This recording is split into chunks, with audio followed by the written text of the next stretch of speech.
ভক্তি আছে যা, আমি তা। ভক্তিহীনে কোনোদিনে কৃপা পাই না। জ্ঞান সাধনের বসে ব্রহ্ম ভগবান ত্রিবিধ প্রকাশে। জ্ঞানীর কাছে নিরাকার ব্রহ্ম, যোগীর কাছে আত্মা, আর ভক্তের কাছে ভগবান।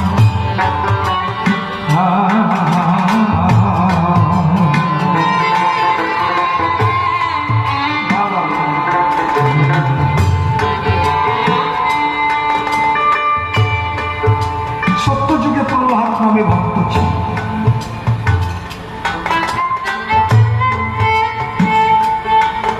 হিরণ্যকশিপু ছিল তার পিতা। ধীরে ধীরে প্রহ্লাদ জন্মমাত্র ভাসিয়ে নেত্র হরিনাম করত সর্ব।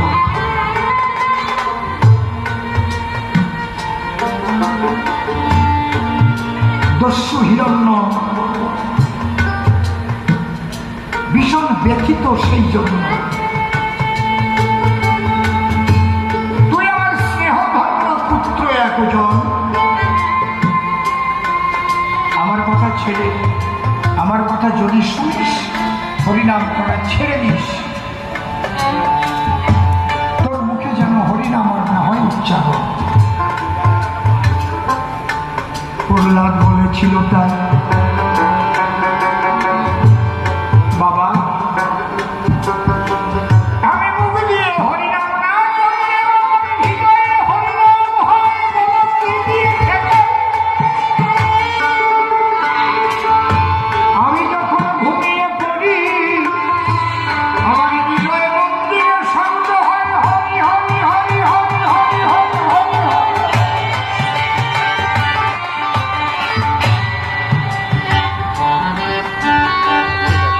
পূর্বজন্মে থাকে যদি সাধু সংস্কার, দেখিতে শুনিতে হয় তার বৈষ্ণব অর্জন। প্রহ্লাদের বাবা বলে তুই আমার ছেলে,